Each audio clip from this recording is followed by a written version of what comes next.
for all. Thank you. Quick announcement before we begin. Board member Schneider is excused from this evening's meeting, as is student representative Crowley, unless of course she shows up a little bit late. Takes us to item number 2 on tonight's agenda, approval of the September 15th, 2014 minutes. Is there a motion made by Vice Chair Barnes? Is there a second? Made by Ms. Guglielmi. Any amendments? Vice Chair Barnes. We'll start on page 4. Well, let's start with pages. If we could paginate the numbers, there's no page numbers on this for going forward. But it is line 178. He met with Tim Thompson and Kyle Fox, K-Y-L-E Fox. And I'm going to jump to page 15. And it's going to be line 646. We just need to add a couple words. It's the CIP figures in the operating budget will be.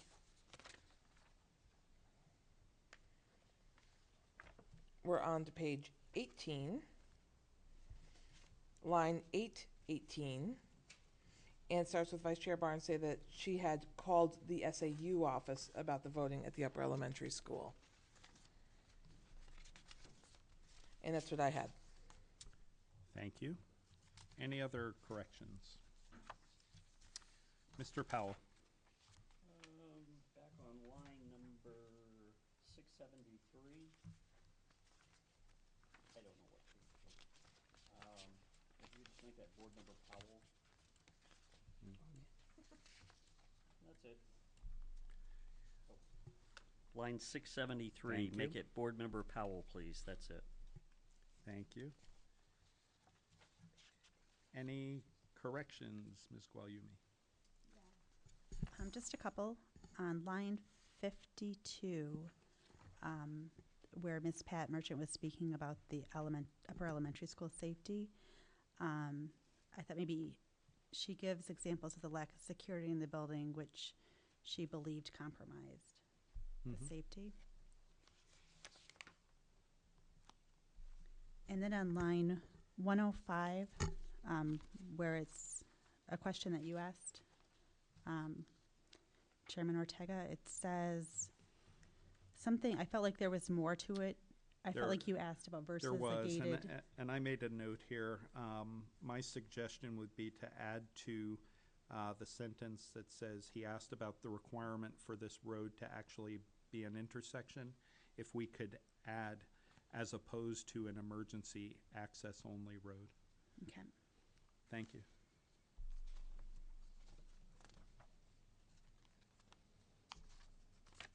And that's all I have. Okay. I think most of mine were caught, but I might have had one other. Just bear with me. I have one more. Okay. You have more? Just one more. Go ahead. One on line 305. Mm-hmm. It says all the staff's concerns, questions, and feedback were given to the Smarter Balanced staff. And I put like /team because it was, I felt like that relays more of the Yes. sentiment of the statement. Thank you. On line 653, the hypothesis there was, or one option was, we could plan to pay it off in 5 years, and then if we could put a comma, 1/3 of its lifetime, there would be an estimated annual cost. I think would make that clearer. And then I believe this one's minor, 828. Who are working on their teaching certificates, if we can just change the to their. And that's all that I had. So with that, we will put the minutes to a vote. All those in favor of approving the September 15th, 2014 minutes as amended signify by saying aye. Aye. Opposed? None. That motion carries 4-0-0. That takes us to item number 3 on tonight's agenda, public participation. This is an opportunity for the public to address the board. All we ask is that you come to the microphone and state your name and address for the record.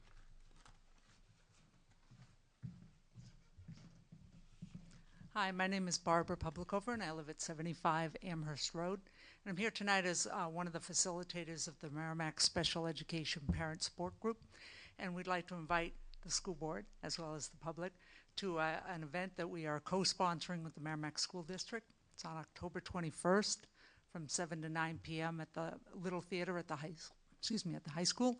It is called Anxious Kids, Anxious Parents, How to Stop the Worry Cycle. And it is a wonderful event. I've seen this particular presenter, whose name is Lynn Lyons, present at another school district, and she is fantastic. She really is dynamic and gives wonderful suggestions and ideas. We are just thrilled to have her. We hope that you folks will come out and come see her. Lynn is a licensed social worker. She lives in Concord, New Hampshire. She's been in the practice for over 20 years. She's been featured on New Hampshire Public Radio, the Katie Couric Show, presents in numerous school districts throughout the state and the country. So we really hope that we will get a good turnout for this event, and we are really thrilled that we can co-sponsor this with the school district. So thank you very much. And I have some flyers for you folks in case you'd like them. Thanks. That's great. Thank you very much. Is there anyone else looking to address the board under public participation? Seeing none, we'll close public participation and move to item number 4, acceptance of gifts and grants under $5,000. Business Administrator Chevenel. Thank you very much. This evening, I'll go on the record that I'm going to be all about good news this evening, so we'll start off with gifts and grants. James Mastrocola Upper Elementary School received $912.45 from Life Touch National School Studios to be used for the purpose of Grade 6 Enterprise City Economics Unit for Social Studies. That's a lovely program that the Upper Elementary School has, and I'm sure you're all aware of that. We have Merrimack Middle School receiving $201.52 from the Target Charge for Education card. It's to be used for classroom supplies. Number 3, to Merrimack High School from the Merrimack Lions Club, a gift of $1,000 to bring the technology of hot glass working to the MHS glass program. I'm excited about that because I've always wanted to try it, so it looks like something very intriguing. And to Thornton's Ferry Elementary School from Target, the Take Charge of Education card, they are receiving $858.67. This would be to support programs such as the Artist in Residence and visiting author programs. And those are the 4 that you have before you this evening. Thank you. Wonderful. Very generous. Is there a motion? Mr. Powell. Excuse me, I move that we accept the 4 gifts with the appreciation of the district. Thank you. Is there a second? Ms. Guglielmi. All those in favor of accepting the gifts and grants under $5,000 as mentioned by Business Administrator Chevenel signify by saying aye. Aye. Aye. Opposed? None. That motion carries 4-0-0 with the thanks of the district. Which takes us now to item number 5 on tonight's agenda, request to conduct student and teacher surveys for graduate work. I would invite to the table the educators Ms. Kathy Goodman, Ms. Lisa Labreche, Mr. Louis Mayu, Ms. Jennifer Robinson, and Ms. Colleen Rush. Welcome, everyone.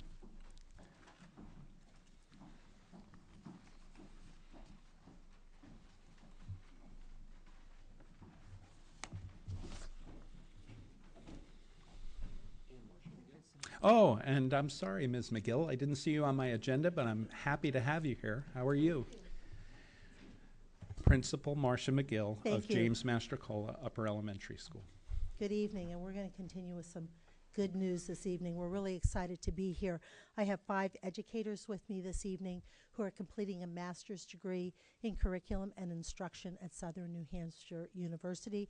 They're a part of the Merrimack cohort group. This semester, they're working on their practicum, which is the completion of a capstone project. And this action research has 2 main criteria when they're developing it, and that's to incorporate student improvement and to have a positive impact on the classroom or on the school. So this evening, like Chairperson Ortega said, we have Jen Robinson, Louis Mayu, Lisa Labreche, Colleen Rush, and Kathy Goodman. Kathy and Colleen and Jen and Louis are 5th grade teachers, and Lisa is a 6th grade teacher. I'd like to first introduce, Kathy and Colleen and Lisa, and just give you a little heads up about their project. We're very excited about it because they're working as a group together, and they're going to end up, and they'll tell you about it a little bit more, having a series of lesson plans that multiple teachers in our building are going to be implementing with students. So we're really excited. So ladies, why don't you share a little bit more about your project with us? Well, first of all, I'd like to say thank you to one of our professors who has come to support us, and we feel that we have always had that nice collaboration between SNU and the Merrimack School District, and that's evidenced by having one of our professors here. So I'd just like to thank Audrey from all of us. Our group. We are currently enrolled in our final course for the SNU Merrimack cohort. This course is a practicum that serves as a culminating activity incorporating ideas learned from our course of studies. In establishing our practicum goal, we focused on a new district initiative, RTI, which stands for Response to Instruction. This is an important and practical issue as it is a step in addressing the reading achievement gap between students with disabilities and their non-disabled peers. The JMU's 2014-2015 master schedule has incorporated a dedicated Tier 2 instruction time. The RTI Tier 2 instructional model occurs 3 times a week for 30 minutes for an 8-week session. Based on this initiative, we have developed our practicum question. Our question is, and I'm going to incorporate all 3 of them, so it seems like a run-on sentence, but it's actually not. They're 3 individual ones, but I'm going to incorporate it into one. How can we increase educators' knowledge and skill base in the areas of reading fluency, word ID, listening comprehension, using research-based strategies in order to effectively implement RTI Tier 2 instruction?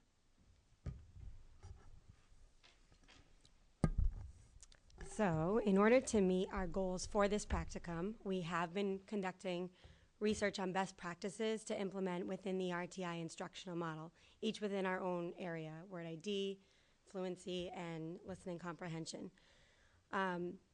Using our surveys that we've developed, we plan to gather data on the current knowledge and skill base of the educators in our building, which they currently possess. We're hoping that the information we gather from this survey will guide our instruction for the workshop that we will be facilitating for the fellow educators who will be implementing the Tier 2 lesson plans for the Tier 2 instruction time starting November 5th.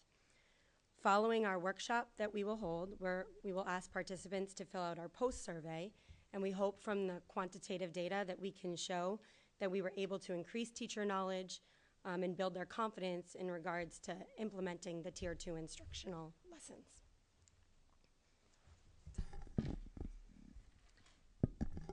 One of the requirements of this course was to create a criteria for success. Our 2 deliverables are a workshop for the educators who are responsible for the teaching of the Tier 2 instruction. The second is 3 completed modules, each consisting of 22 lessons that will be implemented using an instructional-based protocol in the areas of word identification, fluency, and listening comprehension. We feel this culminating practicum work will directly impact student achievement.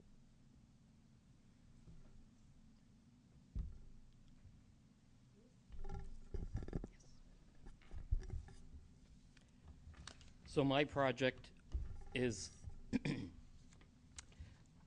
looking at habits of mind and the 8 math practices of Common Core instruction. Habits of mind is something that we've learned about in several of our graduate programs, and you have a list of the habits of successful people who attack problems and gain success at them. And as I read in our professional development about the Common Core math practices, I saw an incredible merging taking place in my mind of how closely related these are. And so out of that, the work of Habits of the Mind by Costa and Kalick, and my own professional development provided by the district on the Common Core math practices, my question for research developed, which was, does teaching the habits of the mind with the math practices increase 5th grade math student self-esteem, and will that lead to an increase in success at problem solving? And so the survey that you have already had a chance to look at, these are questions that normally I attack in the first quarter of school anyway, but I do it more in math conferring. But because of the time constraints of completing this capstone project, I needed to kind of present these to the students in a more concise way that I could then look at. And this is meant to be both a pre and post assessment. And the research that I've started looking at includes Bradley Piper of the University of Nebraska. And in his research that he's published, he identifies a relationship between math confidence and math achievement. Karen Schur, also University of Nebraska, she has published that self-assurance in math does lead to success, and she starts thinking about the idea of setting up a math classroom where you're teaching habits, but you're also becoming the cheerleader for students, encouraging them to stop holding on to negative messages about math. Frank Perarez of Emory University says self-efficacy, which is defined as a person's belief in their own capabilities.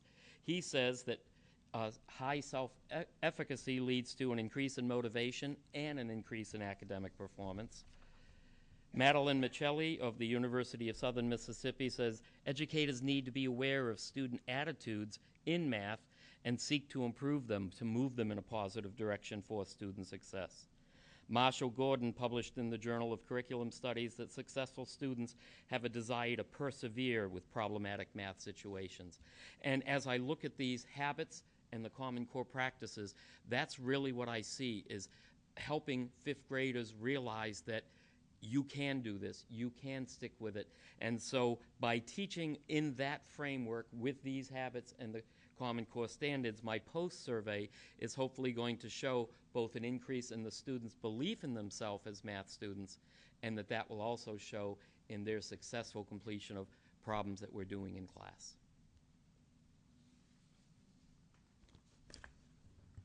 Hello. So mine is also about, it's math-based, and thinking about Common Cores and self-efficacy for the students. I'm focusing on the vocabulary piece and thinking about how the kids perceive themselves as learners of content-based vocabulary.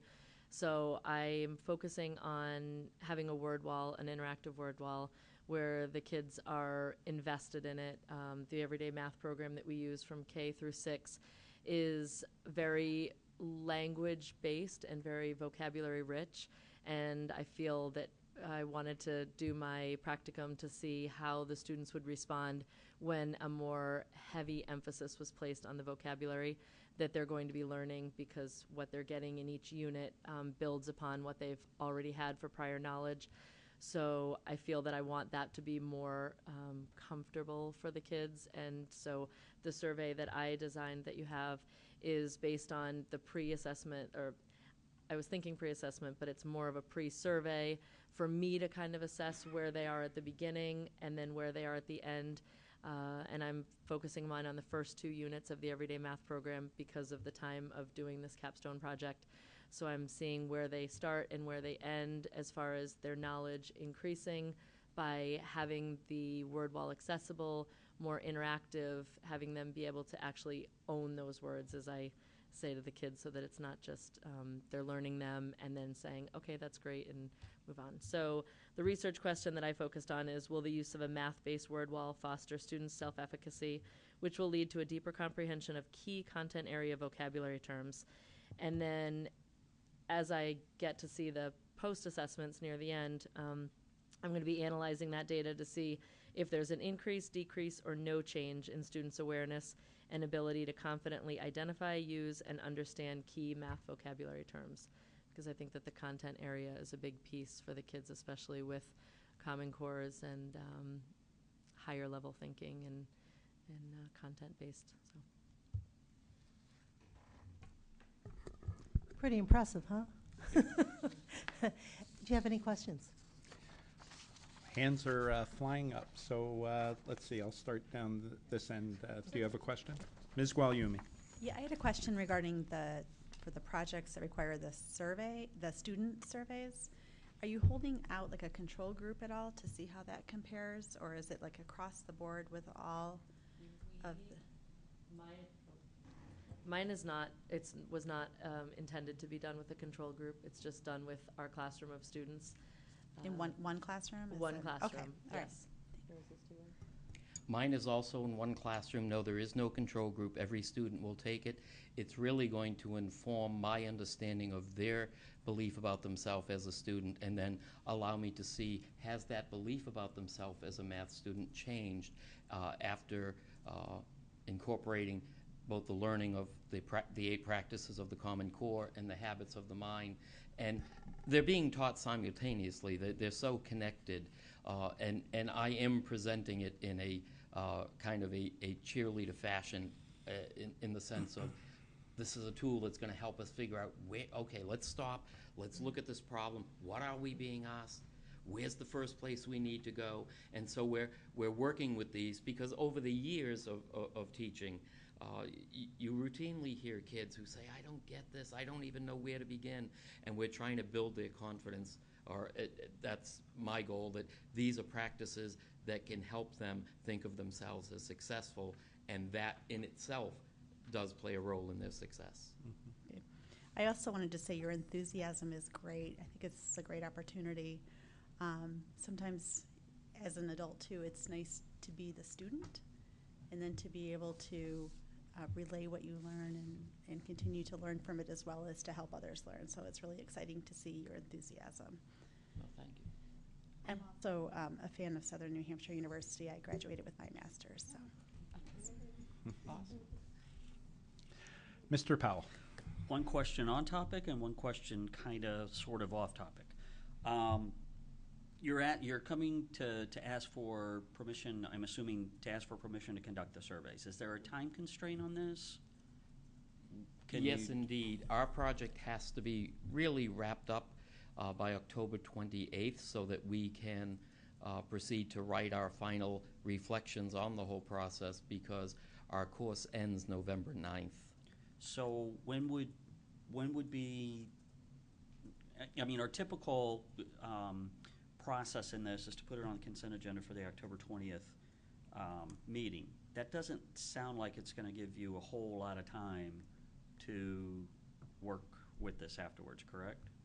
Right. I would respectfully ask, I know from talking to people that a waiver is sometimes allowed, and we are all directly under the supervision of our principal in doing all of this work. So I would humbly request if the board would consider it a waiver of the delay of consent. Okay. Well, your principal was supposed to have presented that to us prior in a 5-page form, and she didn't. Sorry, Mr. Powell. With cookies. With Perfect. sweet cookies. I had a feeling you were coming up on a hard deadline, and I wanted to make sure that we didn't miss that and mess you up on that. So my sort of kind of off-topic question. I'm assuming, well, no, I'm not assuming. I'm asking, did each of you consider, or was it in your plan to go for your master's at some point in your career? And if so, did the opportunity for this collaboration with the district and SNU kind of speed up that process for you, or speed up that timeline for you? Absolutely. I would say that I have 2 children in college, so the collaboration between SNU and the Merrimack School District made something that was impossible for me possible. And so I do thank Dr. McLaughlin, Mrs. Chaffrey, for all the work they did with SNU and arranging that we could do this cohort model in the way it was done, because you made possible for me the impossible. So thank you. Well, I saw a lot of head shaking, so if anyone else wanted to make a comment, that's great. I'm happy to hear that. As personally, I am all about giving our educators the opportunities to better themselves, because in the long run, who does that ultimately benefit?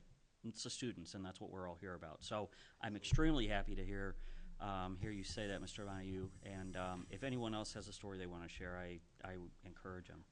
We're all from the upper elementary school, but I think one of the really important things that happens is the other people in our cohorts are all throughout the district. So as we are looking for a consistency of language as we move all the students ahead on their educational trajectory, what better way than to have everyone have all that common teaching and knowledge that we've all learned together and to learn from each other. So those are really the conversations that ensue when we're in there going, have you tried this? Do you know about this? You know, the competencies at the high school.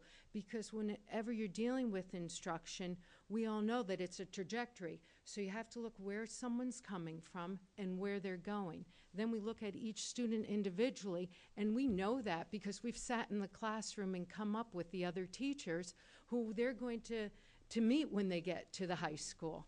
So I think that collaboration as a district is very, very important, very valuable.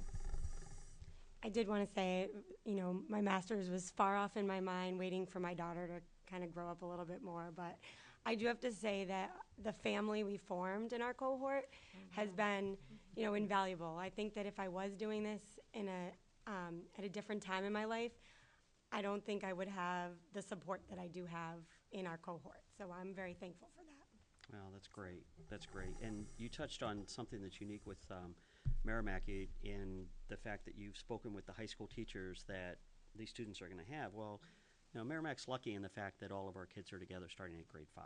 And, you know, there's not 15 other high schools that they're going to be going to.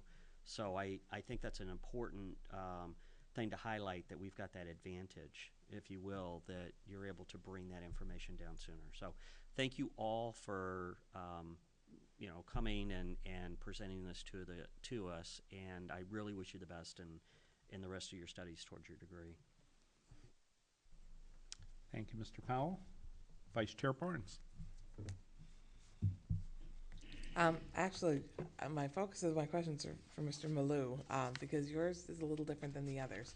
The first question I had was, you were looking for Common Core standards for mathematical practices.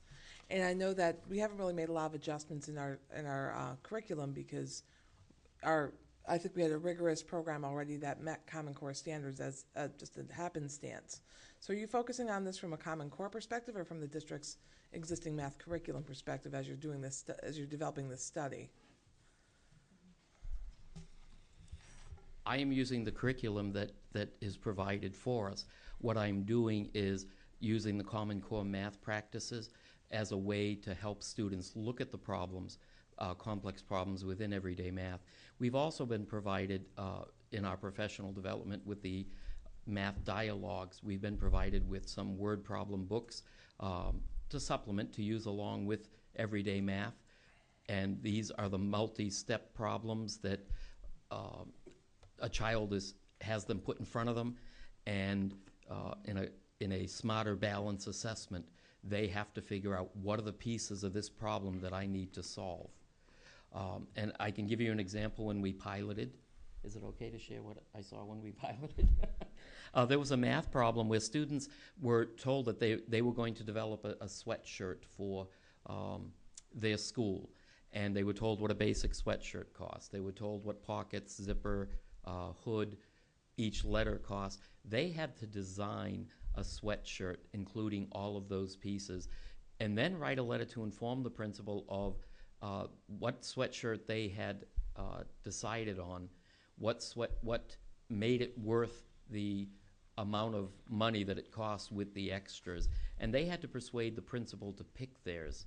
So if the child is still stuck on, oh my gosh, how do I even attack this problem, then that bigger piece, which I'm imagining Smarter Balance will hold even at a higher level, some children may just freeze and not get to it. So by building that sense of their own ability and using both word problems from the materials we've been provided in everyday math, as well as the additional materials we've been given, that's what I would be using.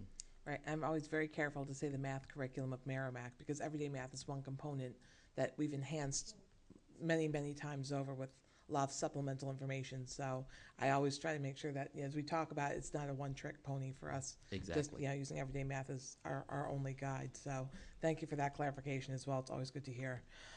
The other thing, and your survey was done a little differently. I know that the other two surveys that we were presented had scales and fewer questions. Yours has a ton of questions and only down to yes or no. So, and some of them seem similar, and I think I'm seeing if you're looking for how they're responding to the questions. I'm in marketing, so forgive me. Not a problem. But honestly, because this is a big part of what I do. But I look at the wording of a question, how they're going to respond to it. But when I look at the question, my teachers have been willing to help me learn math. Never, almost never, sometimes, mostly, always, versus yes or no to me. I mean, it gives you a scale, because it could be, for some kids, circumstantial. Tests give me anxiety. Well, maybe addition tests don't, but division tests do. So that's why I looked at it. I'm like, well, they're very absolute questions in my mind.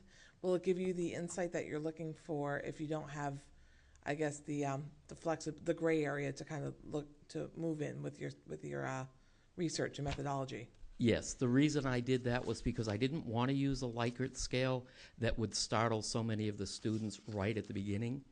Mm-hmm. Long history of working with children, sometimes that whole process of, oh my God, am I a 5 or a 4? Am I a 3 or a 4? Am I a 2 or 3? I didn't want that to become a confounding variable in I just kind of wanted their gut level reaction. Is this a yes or no? And this isn't being published. It isn't being sent out to some, distant company to grade or anything. I just want to be able to look at it and say, okay, this student, if I had to rate them, this student their self-esteem in math, particularly, is a little bit on the low side. This person seems to have a good sense of themselves as math. And what I'm interested in seeing is really those who identify that, there's a lot of things that they said, math is awful for me. Does that change after being taught these practices and these habits? So it was purposeful not to include a Likert scale, because that itself can be overwhelming to a lot of our students at the 5th grade level. Gotcha. And I'm looking at just the number of questions being 30 versus, on average, I think yours is like 6. So how much time are you giving? Is it something where you're looking to get a fast, rapid response? Everything I do in my classroom, the students know you have the time you need to do this. If you don't finish it before we go out to recess, then you finish it after. 5th grade is such a developmental age still, and we can lose focus on that. So no one is going to be pressured to answer. It's more, just tell me what you're thinking when you read the question. You agree with it, you don't, yes or no. And I don't anticipate kids struggling over it. It's meant to be a quick and easy. Gotcha. Those are my questions. Thank you. Wonderful. I had a couple of questions and maybe statements before I entertain a motion in terms of the approval of the surveys. First off, I'd echo what Mr. Powell said and Ms. Guglielmi said about your enthusiasm and the content of the analysis that you're doing. You're all to be commended for pursuing the degrees with the enthusiasm that you are and bringing very interesting work to us. I'm actually interested to know, and maybe you'd be happy to share afterwards, the results of your work, even if not formally at a board meeting, if you just wanted to share the material. I think I speak for myself. I would find it very, very interesting. The piece, and we've honed in on math, and I apologize, but I find the topic interesting in the sense that I agree with all of the hypotheses in the work, that a lot of it is about persistence, self-confidence, and pursuing those things. And more than just the confidence, I think as well, we allow ourselves as people to say, well, I'm just not a math person, or I'm not good at math, right? When in fact, that's not true, right? Any of us can be good at math, right? We just need the tools and understanding. I'm curious, in the time frame that you've got, pre-survey you can measure students' beliefs around the various questions, and you can then measure them after the couple of units of work that you've gone through. I think the more interesting question is, and certainly you won't have time perhaps to play this out, is whether moving the needle on those confidence measures, et cetera, actually has an impact on results. Do you have any plans to use and correlate formative assessments to the actual results of the surveys to see if, in fact, you've moved a student's perception of themselves and their abilities? Has that, in fact, moved the needle in terms of their understanding of concepts? Possibly. For right now, we're all thinking of, because I know I'm doing this with my own class, that I think that for right now, I'm focusing on the project for the project, but I think if it's something that I notice in my findings and in the results that is being successful and the kids are responding and they are seeming to be more invested and more taking more ownership, then certainly I will continue, because it's not a control group. It's not specific kids. It's still my class, and I still have the rest of the year. So I feel like for right now, I'm focused on this for the practicum. But certainly I will look at the findings, and I'll just keep going at what I'm doing if it's favorable. That makes perfect sense. And I too intend to continue. One of the goals of my own education has been, what can I change? What can I make better for my students? And even before I had that kind of epiphany of the relationship between the 8 practices and the 16 habits of mind, I was already gathering material about the habits of mind, because it came up in several classes, and it interested me. Because I really do think that we need to change people's negative perceptions of themselves. One of the people I mentioned to you, or maybe I didn't get to mention him, Roy Baumeister says, it's not just about moving self-esteem, because if you ask any KKK member, they have self-esteem. He says we need to move self-control and self-discipline. And that's what the math practices and the habits of mind do, is they teach someone how to look calmly at a problem presented to them and say, okay, what are the pieces I need? I can do this. So it's positive messages, but it's also helping them identify, what do I need to solve this problem? So that excitement carries through, that I actually foresee, I asked for the pre and post assessment. I could foresee the last couple of weeks of school slipping this out one day and saying, hey, I want you to look at this again and tell me what you think. And then looking at those kids who hadn't moved much and seeing if they've moved more so at that point in time. Because these are habits, we say in education, until you've taught it 7 times, there's not a chance they're going to keep it. So these are things that I have to keep teaching all year if I want the kids to make this part of their learning repertoire. Yeah. So in a way, it becomes a formative assessment in itself, right? You can track their progress over the course of a year in terms of their perceived yes and no's in each of these categories. Exactly. Interesting. Exactly. Well, thank you again. I will now entertain a motion. Vice Chair Barnes. I move we approve the request to conduct student and teacher surveys for graduate work for Kathy Goodman, Lisa Lebrecq, Louis Mayu. Okay, so I knew I got it wrong once. Jennifer Robinson and Colleen Rush, waiving the 2-week rule. Is there a second made by Ms. Guayumi? Would you like to speak to it? Well, I think you're doing fantastic work. This is the light at the end of the tunnel for you guys, I believe, and we're so looking forward to seeing our first graduating class out of Merrimack School District. So this is very exciting work, and the capstone is always bringing together, 18 months, 2 years of very hard work. So we wish you the best, and good luck in your research. Any further discussion? Seeing none, we'll put the motion to a vote. All those in favor say aye. Aye. Aye. Opposed? None. The motion carries 4-0-0. Best of luck. Thank you. And congratulations.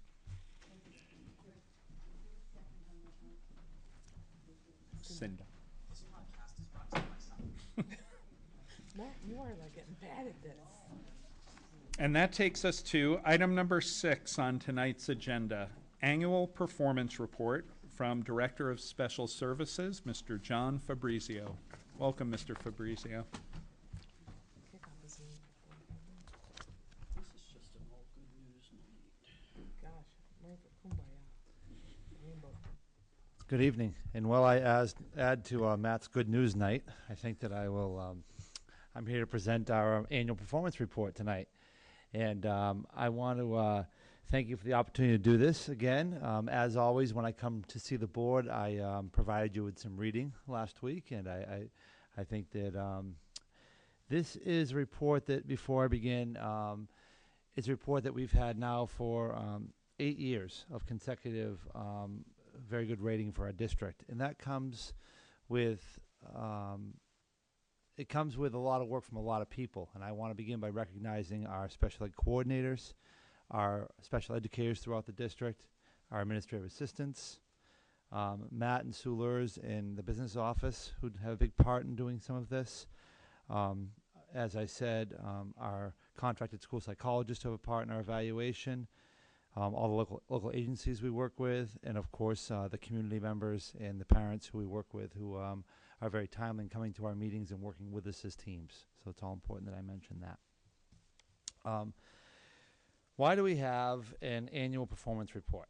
And that's probably the first question. And we have the report each year because it's part of the rules and regulations surrounding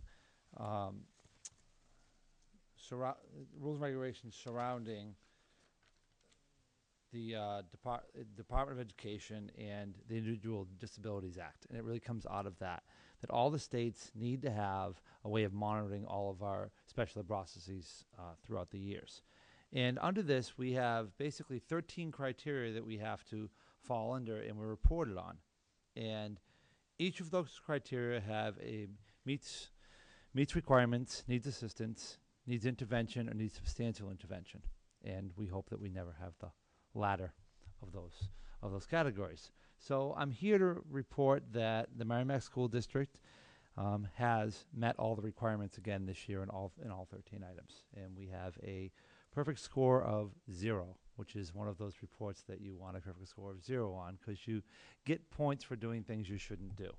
So it's a very kind of different process, but to have a 0 in each report is good. So I'm briefly going to just walk through what are those criteria that we have to meet. The first one is that the district does not have a significant discrepancy between race and ethnicity for our suspension of students for over 10 days, and that's indicator 4B. And what it says is that when we suspend kids in our district, if they are up to 10 days, it is an equal balance. There is no one race that we are targeting. There is no one race that has more suspensions than others. It's pretty equal across the board. And we have to report on that, and our reporting is timely on that too. So it's another piece of that. And then indicator 9, district has disproportionate representation of racial and ethnic groups within the special education programs, which means basically when we're identifying students that it's a balance, that they look at that and they say, is it just one ethnic race that you've chose to identify, or do you have a balance, and are you looking at all your children? And reporting that, again, our data was accurate there, and we were, again, across many different races. And then indicator 10, disproportionate representation of disability category. So basically do we have one race that is all autistic, or one race that are all emotionally handicapped? No, it's, again, an equal balance across all of them. And our reporting, again, on that was timely and compliant. And then indicator 11, initial evaluations. This is probably one of the harder ones that each year that we call it the October 1st count. And every year we have to see that up to October 1st in the previous year, we had all of our evaluations done within 45 days. And that's, as you know, when you get into November, it sounds, 40 days is a lot of days, but when you get into November, think of the calendar. We start about mid-November, we start with holidays after holidays after holidays and into weeks off. All those days in the calendars count. So it becomes very tricky to have all of those in compliance. And again, this year, we were able to do that, and we met expectations there also. And then indicator 12, referred from child-centered. Sheila Demers has come often with me to talk about the preschool program, but one of the underlying job that Sheila has is she's in charge of something called Child Find.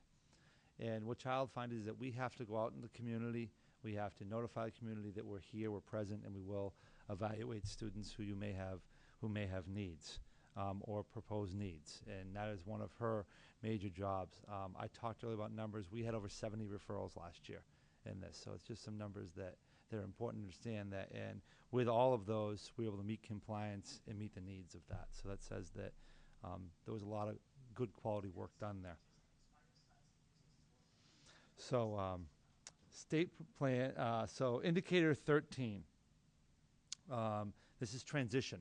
This is something, again, that this year I talked about focus monitoring and what's going on with us with the state right now, and our big audit. And one of the smaller audits that's done each year is indicator 13, and looks at, are we meeting all of our requirements under transitioning kids from our school to either college or career-ready places? And do we start that process early enough? Do we meet with parents? Do we have things in place to help them be successful beyond school? And the answer is we've met compliance with that indicator.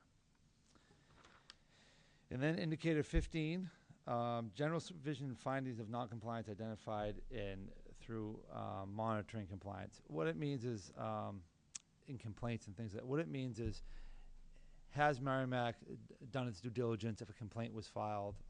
If we had to go to due process, was it done in a fair way? Were best interest of kids taken it at heart when we did that? Were timely for our hearings or things that we were asked to come to? And the answer is yes, we met our requirement in all our timelines, again, in that. And then state performance plan indicator 7, preschool special education progress data. We need to collect data on all children who come through our preschool program.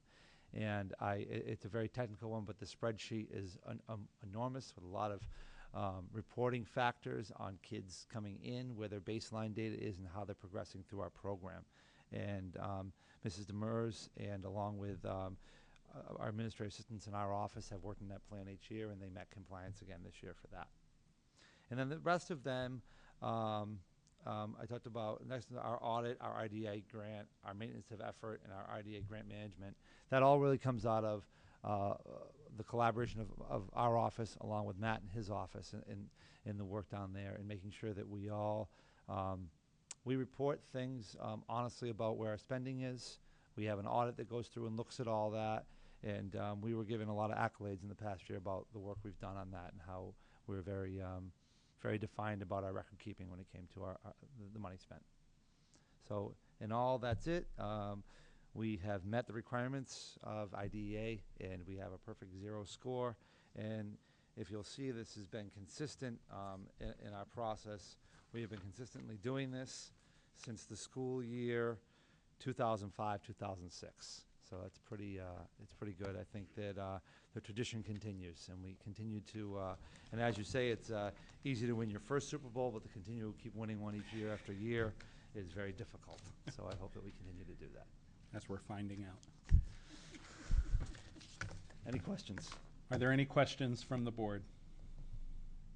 comments. I'm more equated to golf, because you always get the lowest scores the best. That's right.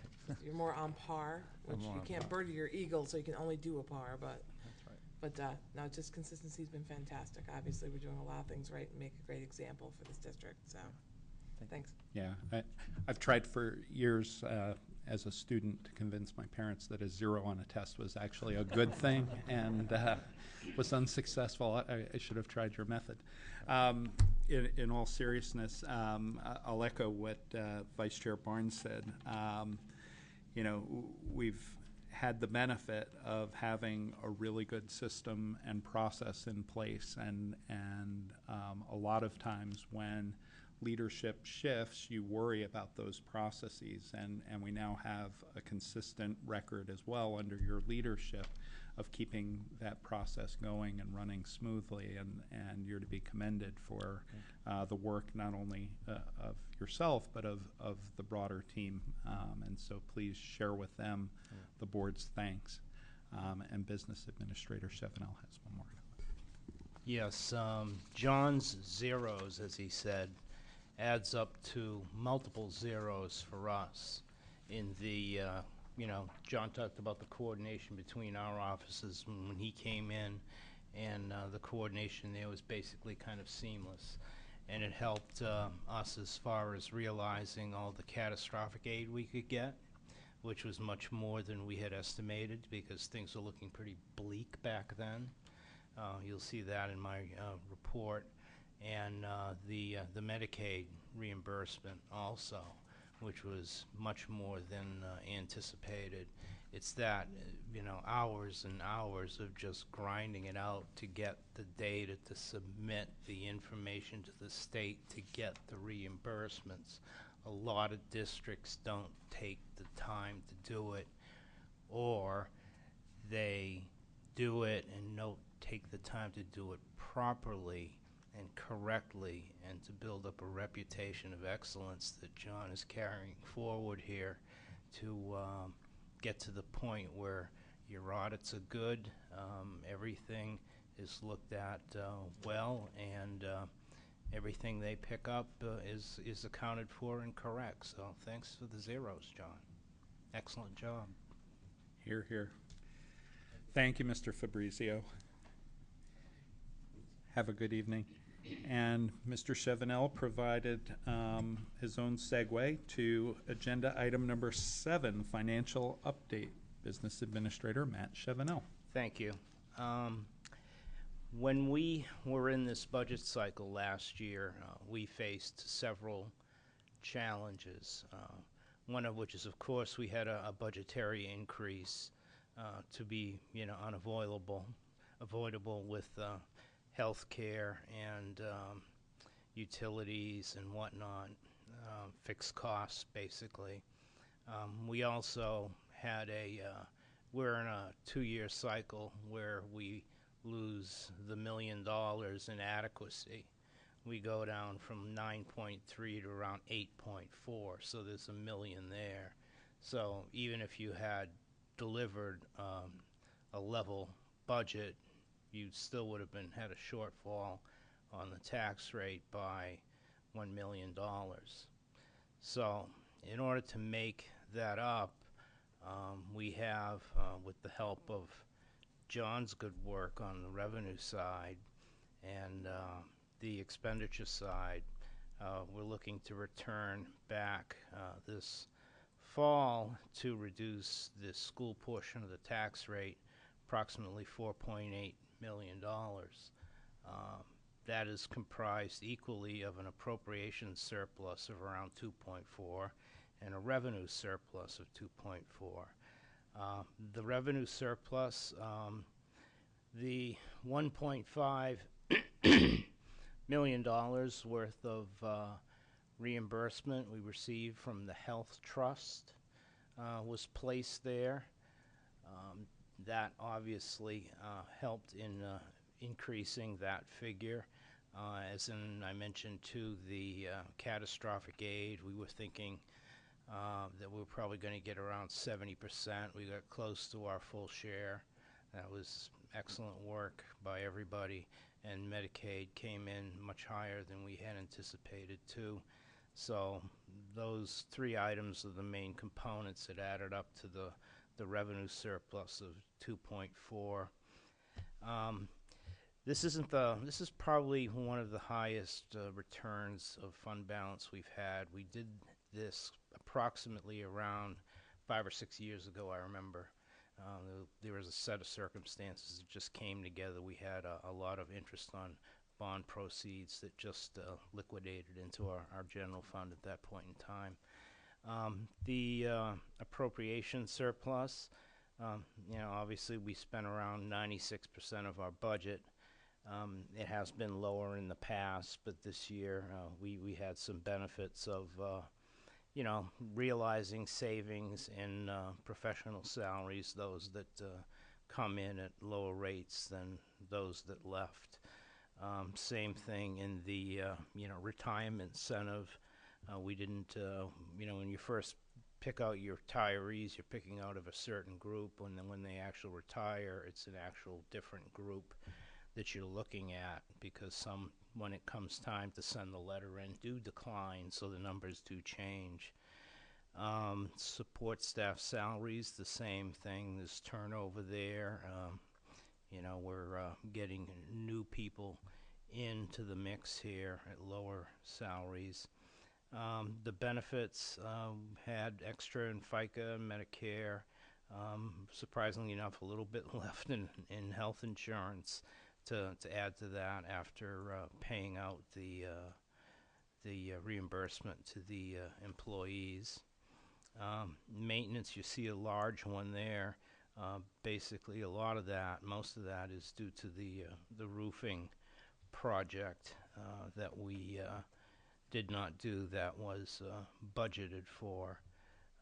That accounts for that, half of that, and then we had some good fortune in electric again. Our contract for electricity expires in May of 2015 because we locked in for a low rate, and our timing was pretty good on that. But we'll see what the future brings. We're trying to get another lock-in on that, and trying to do something with natural gas right now. I'll probably have that wrapped up by midweek before anything changes. As I said, John, even on the appropriation side, special ed, building programs in-house, keeping out of district placements low, transportation charges that were lowered because of doing things in district as opposed to sending out of district, lowers the number of runs you have and the number of kids you have to send out on routes, and therefore lesser costs. The rest we're talking are really kind of not material. We're starting to see the benefit, and we will continue to see the benefit of the voice over IP system that kind of gradually came online during last year, and this is the first full year that the high school central office and special ed and the maintenance office is completely done with VoIP. We're looking forward to that. We are now currently, as Nancy had mentioned, working on the middle school, the upper elementary school. I've been here too long. Upper elementary school, to get that program off the ground, and hopefully that will be done by the end of the year through various lease options that she has rolling around. You see item number 16, someone had mentioned something about interest rates last time we were talking about budgets, and that's a refund of a refi on a bond issue that we had. So we do refinance current debt, much as in the same way you would do that with your home. There's just a lot less paperwork, believe it or not. So this is the good news I have for you. Probably look at having no impact to the tax rate, or the school rate may even go down a tad, which is good news for the Merrimack taxpayers because of this. So that's the end of my report. If there's any questions, I'd be glad to entertain them. Thank you, Mr. Chevenel. Are there any questions for the business administrator or comments? Very straightforward report. Thank you for that. And I'll be sharing this with the Budget Committee on the 14th, just so you know. Certainly, and very helpful to look at these items as we begin our process of looking at the 2015-2016 budget. Which actually takes me now to, you did your own segue, I did mine. Agenda item number 8, board members' insight regarding development of the 2015-2016 budget. It's become a practice, rather long-standing, at least as long as I've been on the board, and I think for some time before, as we begin the budgetary process to provide the superintendent with guidance from the school board. We do it typically in two parts. The first will happen tonight, which is each of us will have an opportunity to share our own guidance on the budget individually. And then for our next meeting, I will take the common themes that came from each of our individual statements and provide a guidance from the collective of the school board.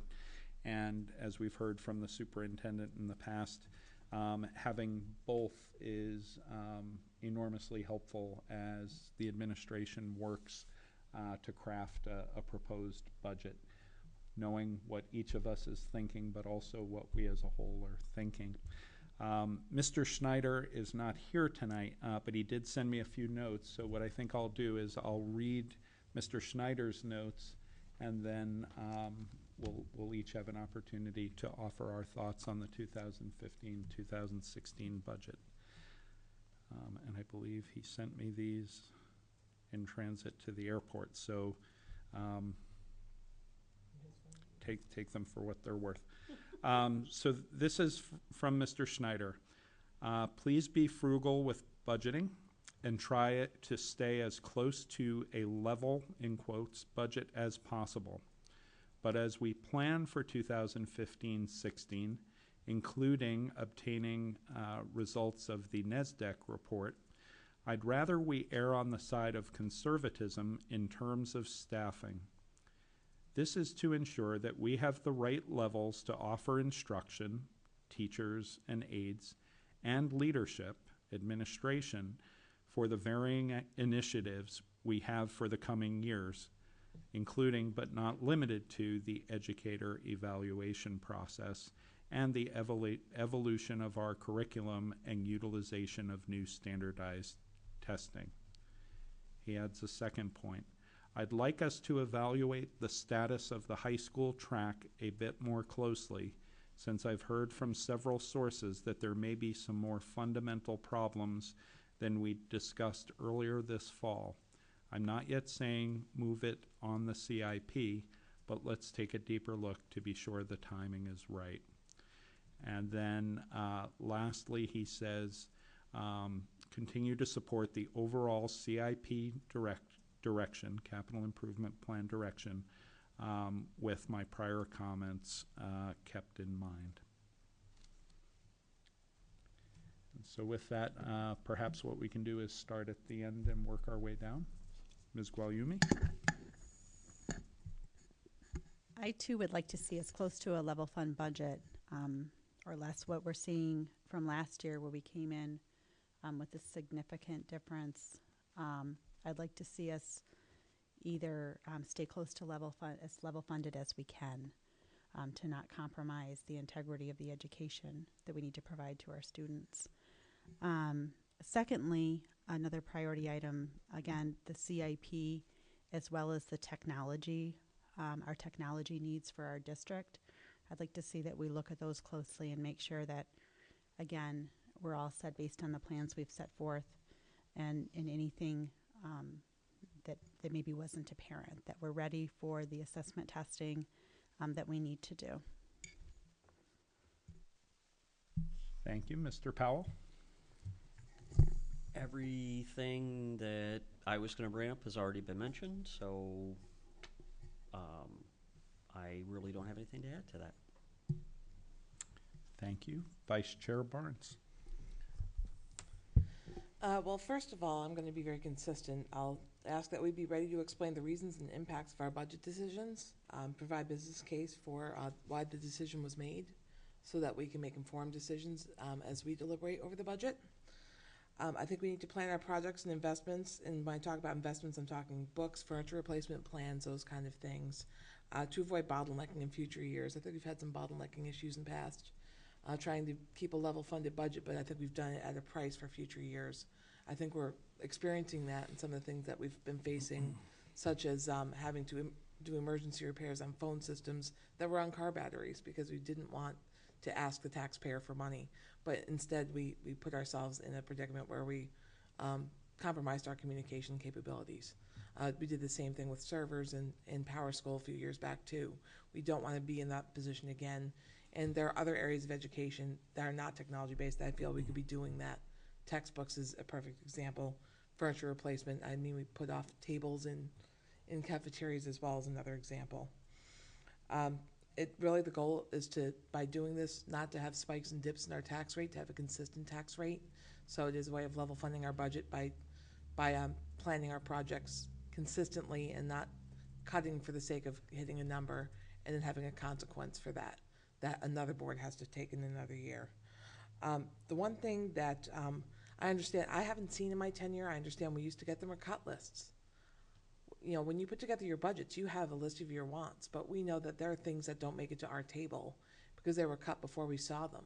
But they may have good business case. We may, it may benefit us to have an understanding of what you're giving up to get a budget you feel you could present to us. So what's the consequence of what you've cut before we even got to see it in your dialogue and in your preparation for budgets? We know that those numbers are out there. You don't just come to this very magical budget and we get that very magical budget. You trim before we even see it. It's important for us to know as a board what you've been willing to give up to satisfy the board's expectations of your budget message. Finally, co-curricular funding in detail in the budget. As we're going over our numbers, we've talked about year over year over year. Co-curricular funding is something that we don't necessarily know the supply and demand. We get it during deliberations at the table while we're talking to the building, but having that preparation time to really understand what's out there and how it's being funded year over year will be beneficial to us. Since Andy brought it up, I usually don't get very specific about line items, but the track I was going to mention in comments, I'll mention during budgets. I think we do have to look at it. I picked up a piece of the track when I walked with Ken Johnson the other day on the track, the size of a dinner plate. I picked it up and I put it back down. So it's not good. I'm understanding from, when we talked about the CIP that we're putting annual maintenance in, well, then how do we get a hole as big as we did if it was maintained at $2,000, $3,000 a year? How did it get this far? And there are cracks throughout. That was, it's not just this one piece. There are cracks throughout that Ken and I both looked at.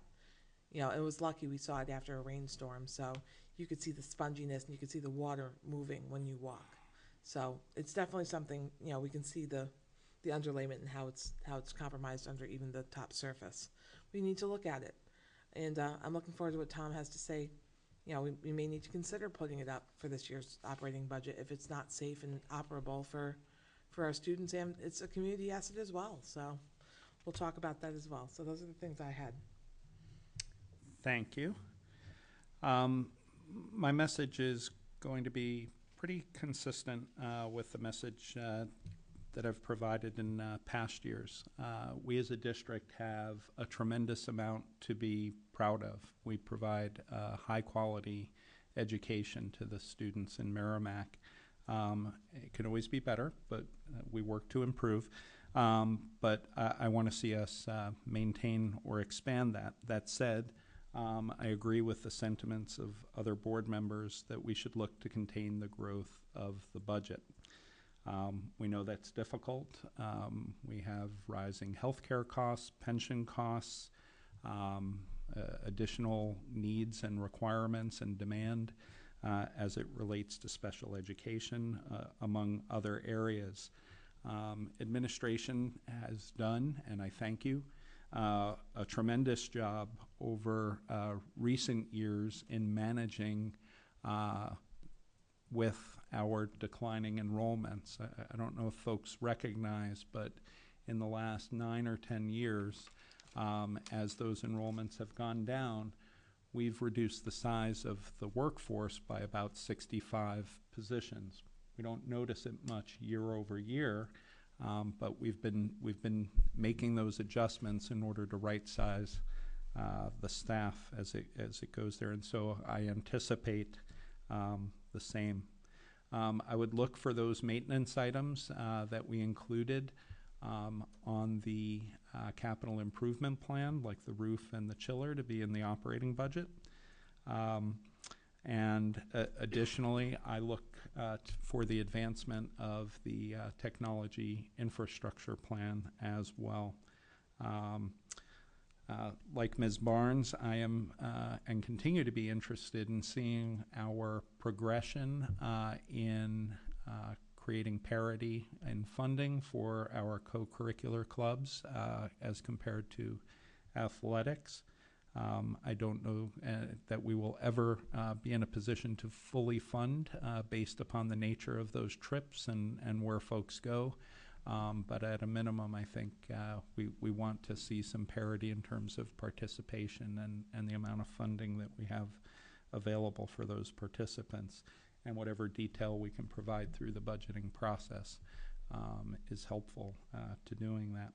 And so, once again, I anticipate that you will take all of the concerns that you've heard, as you have in the past, into your thinking and as guidelines or guideposts for the discussions that you have. Great. And so what I will do is take this input and draft a consolidated message from the board to the superintendent for our next meeting. Which takes us now to item number 9, board response to call for New Hampshire School Board Association resolutions. At our last meeting, you'll recall, I had been in receipt of the call for New Hampshire School Board Association resolutions, which are due this month.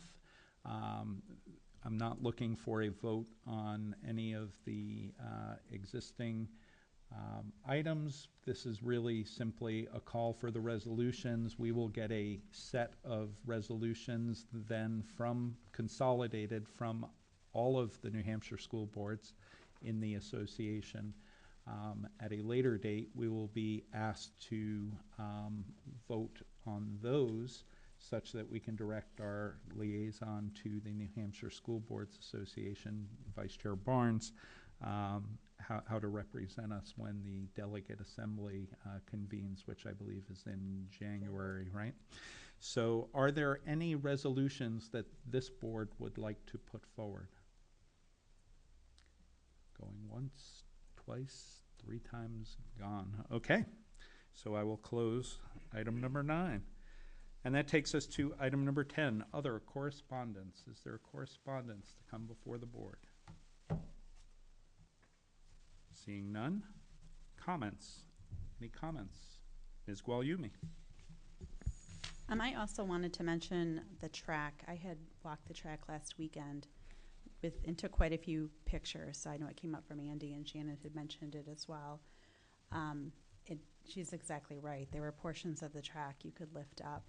I have the pictures if you can go walk it yourselves, or the pictures, but I just wanted to let you know that it does look like it's really nearing and possibly past the end of its days. Thank you. Any other comments?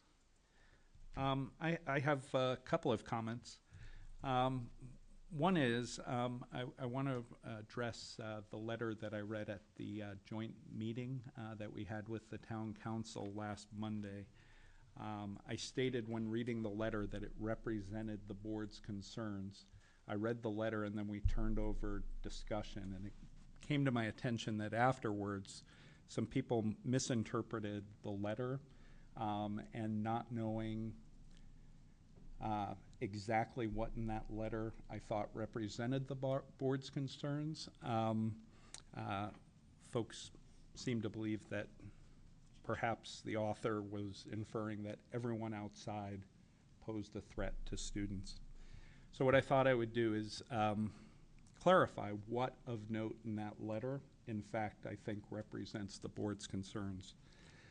The first point is that it was from a parent, and not just any parent, but a parent who was a security expert for a national defense contractor. So this is somebody who knows what they're talking about. The second point is that opening the school as a change in normal security procedure represents a risk to any sort of a threat. That threat could be anything. Simply opening it up and changing the procedure is enough to increase our risk as a district. The third point, which I thought was quite telling, is just because something has never happened in the past doesn't mean that it won't happen in the future.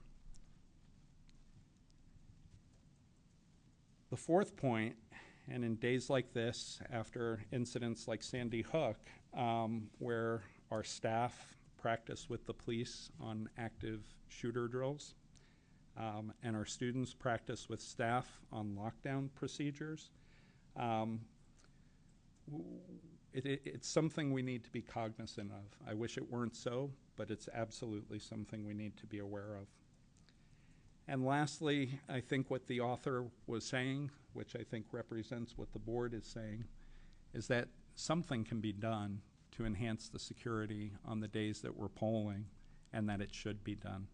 And those were the only points, I think, that in that letter that should be taken away as representative of the board's position. So I wanted to clarify that. And then I have one other comment, which is really an announcement. Wednesday is International Walk to School Day. So this is a day where students are encouraged, if they can, to walk to school, and if they're of an age where they can walk themselves, they're encouraged to do so, and if they need a parent, parents are encouraged to walk their students to school. James Mastrocola Upper Elementary School is promoting this day and this program, and unfortunately the forecast calls for rain, but I think if we all keep a good thought, folks will be able to walk to school dryly. Yes, at least it's not snow. Are there any other comments? Dr. McLaughlin. Just one, and it's timely given the presentation from the SNU cohort tonight. But on October 28th, is the last day for the cohort to meet, and we invite the board to join us for a celebration. That's a regular class, but we're planning to have just some light refreshments to celebrate this milestone. And so we invite the board to attend, if you are able at all, to pop in for just a few minutes and have a few refreshments and just share your... When and where? October 28th at 4 o'clock at the Merrimack High School Library. Thank you. Great. Thank you for the invitation. Any other comments? Business Administrator Chevanel, is it more good news? No more good news. Oh, okay. Just to maintain the theme tonight, you know, it switched gears. I, too, walked the track last Friday with Tom Tussaud and the gentleman from Maine Track and Field who visited us there. And I could see your dinner plate. I could see a larger dinner plate there.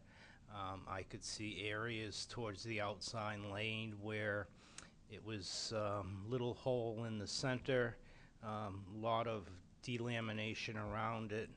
Take the little hole and lift up the entire thing like a carpet, you know, that was not glued to the floor. So we took around an hour to kind of go around and discuss the future of this and where can we go and whatnot. I'm not as fast as I used to be. And we did some repairs on Monday to take care of the safety concerns, which will get us through and see how it looks in the spring. Basically, it'll probably have to be redone again. But for any of those people who want to walk on the track right now, it's perfectly safe and it has been repaired. And we'll just wait to see what the winter does. But what everybody is saying is valid and true. That there were a lot of spots in the track that needed attention. There were a lot of spots that if you didn't get down there and look at it and actually, you know, touch it and give it a tug, you wouldn't realize it. Sometimes on the inside corners of the lanes too, where people really when kids really dig in to go around a corner, you could see. So I just want to let everybody know that the repairs were done, and we should have something that's safe. I wouldn't hold any track meets or anything like that on it right now, but it's safe for the public to walk on. Thank you. Great, thank you. Any other comments? Comment filled tonight. Item number 11, new business. Any new business? Seeing none, we'll move to item number 12, committee reports. Vice Chair Barnes. I have 3. First, the New Hampshire School Boards Association Executive Board met on the 16th. I was introduced and included to the membership, as well as Leslie Stevens of Portsmouth, she represents the Southeast region. I represent the South Central region for New Hampshire. The NHIAA Executive Director, Jeff Collins, spoke to us. He's the new Executive Director. He came from Portsmouth High School, where he was their principal. They talked about the Life of an Athlete program and how its enrollments exceeded their projections. And Donna Arias, who's very familiar to Merrimack, is now involved with the NHIAA and is spearheading that effort. It's something that she talked about here at Safeguard for many years as well, and as it was coming off the ground. So it's something that's getting a very large look at the state of New Hampshire. I think the NHIAA also talked about, you know, it's more than athletics. It's the, you know, the marching bands. They, you know, it reaches out past just the students on the field. So the impact that they can have in school districts. So they're looking to, you know, forge more of a collaboration that way. So it was a very, very productive day. We also talked about legal updates, legislative and retirement system updates, including projected rates, which I will send to the district for distribution. And then we also appointed a new North Country seat. Janine McLaughlin from Conway will be joining the board for our next meeting next quarter. So we will be meeting in November and in preparation for the delegate assembly in January. My second is something that was the Korean student visit. We had a school of South Korean students, 135 students, and their principal and a couple of chaperones. So there's probably a good 145, 150 people at Merrimack High School last Thursday actually. The day started out with a meet and greet and gift exchange. Then a video presentation from Mr. Capone, who heads our videography program. And the kids were like oohing and eyeing in stereo. It was very interesting to watch. They're very engaged. And just to give you a heads up about the school, I'll back up a bit. It's a foreign language school that is out of South Korea. We have a teacher in our district who has a sister who teaches in their school. And they were here for an Ivy League school tour. So they're here looking for Ivy League colleges. But we in Merrimack, you know, based on the sisters talking, I guess it kind of opened up the dialogue. Our foreign language program kind of made us look like their American peer, because we have Mandarin, French, Spanish, Latin, and Arabic. Did I mention Arabic already? So we really do have a robust sense. The way the foreign language program over there works for their school is they, of course, are South Korean. That's their native language. They dabble in 3 other languages: Mandarin, Japanese, and English. And they do have a focus language, but they do get exposed to all the 3 other foreign languages. So it's something a little different than ours. We do the French and Spanish, but you could take Mandarin in high school. So paralleled as much as an American school can. But the students spoke beautiful English. The boundary of language was minimal at best. They spoke quite well. The students did tour the school, and then they actually have amongst themselves a percussion troupe that performed for us, and it was amazing to watch. The Spirit Squad from Merrimack High School did some cheers, and then we followed by the Merrimack's marching band's halftime show that they use at our football games, which is a Wizard of Oz theme with Dorothy and the Scarecrow, and they did a beautiful job. And the kids were very engaged. So it was hopefully the first of many years that they will come back, and a partnership that we may be able to forge. That's something I think everyone seemed very excited about, considering. But they did a beautiful job, and our students, their students spoke as well to the whole delegation, the whole school. So it was a fantastic day. So, and more exchanges to come, I guess. I think the Chinese are coming in November, so. Oh, one more. You said you had 3. I was on a roll. I should have ended with the Korean visit. It was much more exciting than Parks and Rec on the 17th. That wasn't lovely. But Parks and Rec is doing the dog park rules right now. The disc golf course, I know it's something that's very popular with, high school kids, college campuses, but they're looking to have maybe some disc golf added to the community, and are looking for sites and working with Parks and Rec. The town had a surplus this year, and they basically are putting a number of projects. They're funding them this year, and one is some upgrades at Wasserman Park. As we've talked about, not having a lot of maintenance money in Parks and Rec over the years, some things have gone beyond their usability, and they're trying to save them before they go too far, and they're going to use some surplus money for that. Budget discussion on some of those very topics, because we haven't done a lot of investment in the parks in the last few years, so we will be having a lot of dialogue on that in upcoming meetings as well. And then fall programs, the Halloween party is scheduled for Friday, October 25th. Again, it's going to be from 5 to 8, and it will follow with a movie at the end, which is the first time doing that for some of the older kids, and it's, I believe, Ghostbusters. And again, Parks and Rec kind of kicked off, but scarecrows from the Lions Club. You should be seeing them coming up around town. We're still working on ours for home.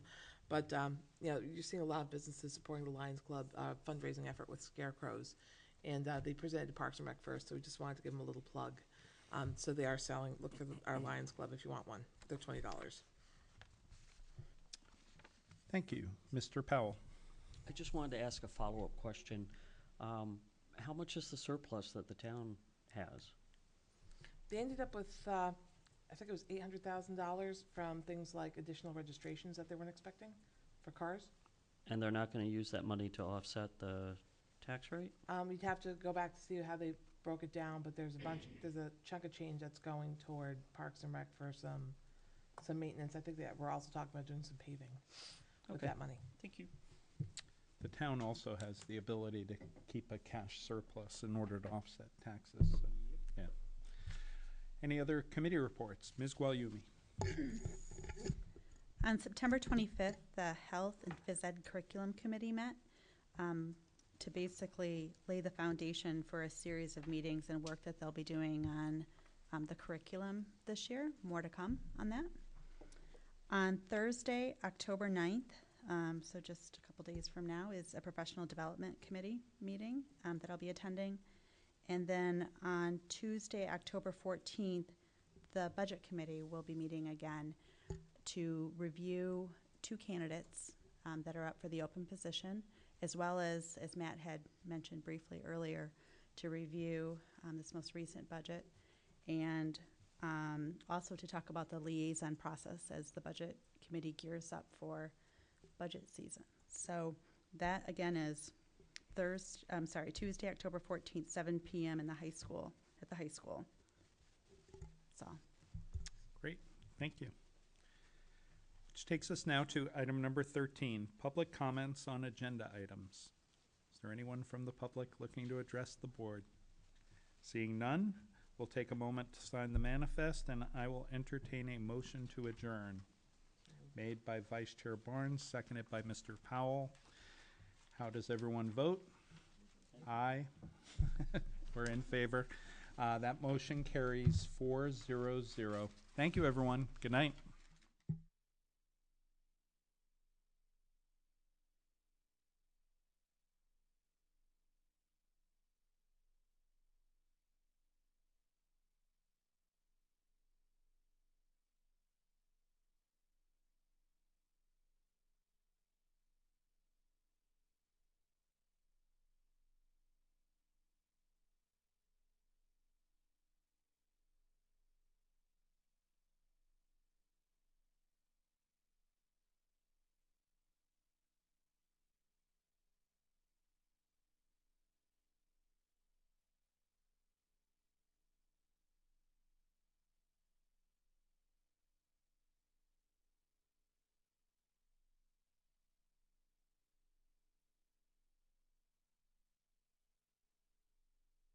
Young Republicans statewide, secretary of the New Hampshire Republican State Committee.